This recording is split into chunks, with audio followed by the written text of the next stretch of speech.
చాలామంది ఏంటంటే ఊపిరితిత్తులకు సంబంధించిన సమస్యలతో వస్తూ ఉంటారు. మెయిన్ ఏంటంటే శ్వాస తీసుకోవడంలో ఇబ్బంది, ఊపిరి తీసుకోవడంలో ఇబ్బంది అంటూ వస్తారనమాట. సో ఇక్కడ మనం గమనించాల్సింది ఏంటంటే ఊపిరి తీసుకోవడంలో లేదా శ్వాస తీసుకోవడంలో ఇబ్బందులు చాలా రకాల కారణాలతో వస్తాయి. ఇప్పుడు మనం అందరం చూస్తూనే ఉన్నాం, ఇప్పుడు విపరీతమైన వైరల్ ఇన్ఫెక్షన్ సీజన్స్, అలానే వాతావరణం మారిన సీజన్స్. అంటే మనం చలికాలం నుంచి ఎండాకాలంలోకి వచ్చేసాం అనమాట. సమ్మర్లోకి వచ్చినప్పుడు సీజనల్ వేరియేషన్స్ కూడా ఉంటాయి. చాలా ఎక్కువ మందికి ఏంటంటే ఈ సీజన్స్లో ముఖ్యంగా upper respiratory tract viral infections రావడం, లేదంటే అలర్జీకి సంబంధించిన సమస్యలు ఉన్నప్పుడు తుమ్ములు విపరీతంగా రావడం, ముక్కు కారిపోతూ ఉండడం, లేదంటే నోస్ బ్లాక్తో ఉంటుంది అనమాట. చాలామంది వీళ్ళు ఏంటంటే మన దగ్గరికి శ్వాస తీసుకోవడంలో ఇబ్బంది అంటూ వస్తారు. ప్రాపర్గా హిస్టరీ తీసుకున్నప్పుడు ఏంటంటే ఇవి వైరల్కి సంబంధించిన లక్షణాలు, ఇన్ఫెక్షన్ సంబంధించిన లక్షణాలు కావచ్చు, లేదంటే అలర్జిక్ రైనటికి సంబంధించిన లక్షణాలు కావచ్చు. అలానే ఆస్మా వ్యాధిగ్రస్తులు, దీర్ఘకాలికంగా సిఓపిడితో బాధపడేవారు, లంగ్స్ బాగా డ్యామేజ్ అయిపోయిన, అంటే ముందు కోవిడ్ వచ్చి తగ్గి లంగ్ ఫైబ్రోసిస్లోకి వెళ్ళిన వాళ్ళు, లేదంటే ఇంటర్స్టిషియల్ లంగ్ డిసీజ్తో బాధపడేవాళ్ళు, లేదంటే ముందు ట్యూబర్క్లోసిస్ వ్యాధితో లంగ్స్ డ్యామేజ్ అయ్యి హీల్ అయిపోయినప్పుడు ఏదైతే లంగ్ ఫైబ్రోసిస్ వస్తుందో దాంతో అటువంటి ఇబ్బందులు ఉండే వాళ్ళందరిలోనూ శ్వాస తీసుకోవడం ఇబ్బందులు గమనిస్తూ ఉంటాం.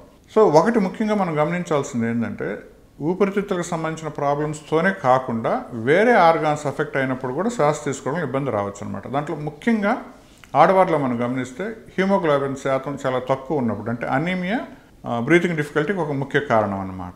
అలానే ఊపిరితిత్తులకు సంబంధించిన సమస్యలతో బాధపడే వారిలో హార్ట్కి సంబంధించిన ప్రాబ్లమ్స్ కూడా చాలా మందిలో ఉంటాయి. సో హార్ట్కి సంబంధించి హార్ట్ ఎన్లార్జ్మెంట్ ఉన్నప్పుడు కార్పల్మనల్ అంటాం అనమాట. దాంట్లో అంటే రైట్ హార్ట్ ఎన్లార్జ్మెంట్ అయ్యి పంపింగ్ యాక్షన్ తక్కువైనప్పుడు కూడా ఈ ఊపిరితిత్తులకు సంబంధించిన సమస్యలాగానే శ్వాస తీసుకోవడంలో ఇబ్బంది వస్తుంది. Kidney failure, chronic kidney disease ఉండేవాళ్ళు, అలానే సిరోసిస్ లివర్, ఎక్కువ ఆల్కహాల్ సేవించి లివర్ డ్యామేజ్ అయినప్పుడు, లివర్ సిరోసిస్కి వెళ్ళినప్పుడు కూడా శ్వాస తీసుకోవడంలో ఇబ్బంది వస్తుంటుంది. అన్నిటికంటే ముఖ్యమైనది ఏంటంటే ఈ ఊబకాయంతో బాధపడేవాళ్ళు, ఎవరైతే ఎక్కువ ఒబిసిటీతో ఉన్నారో వాళ్ళల్లో కూడా కొంచెం దూరం నడిచినా మెట్లు ఎక్కినా కూడా విపరీతంగా ఆయాసపడిపోతూ ఉంటారు, శ్వాసకు సంబంధించిన ఇబ్బందులకి గురవుతూ ఉంటారు.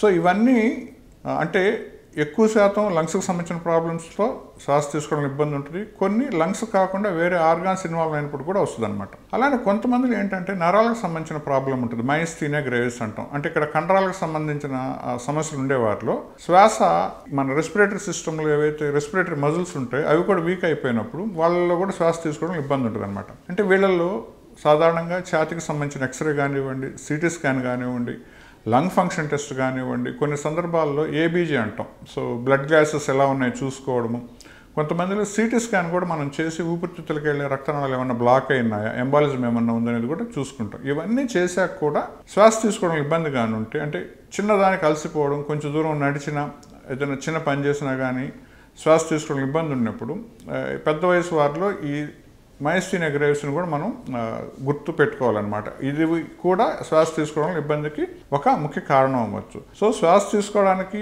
ఇబ్బంది పడుతున్న వారిలో అన్ని రకాలుగా మనం అనలైజ్ చేసుకొని ప్రాపర్ హిస్టరీ తీసుకొని దానికి సంబంధించిన టెస్టులు చేసుకున్నప్పుడు ఎగ్జాక్ట్గా దేనివల్ల ఇబ్బంది పడుతున్నారు, దేనివల్ల శ్వాస తీసుకోవడంలో ప్రాబ్లం అవుతుందని మనం డయాగ్నోసిస్కి వచ్చినప్పుడు దానికి సంబంధించిన ట్రీట్మెంట్ కానీ తీసుకుంటే చాలా వరకు ఏంటంటే ఈ ప్రాబ్లమ్ని మనం క్యూర్ చేయొచ్చు లేదా కంట్రోల్లో ఉంచుకోవచ్చు.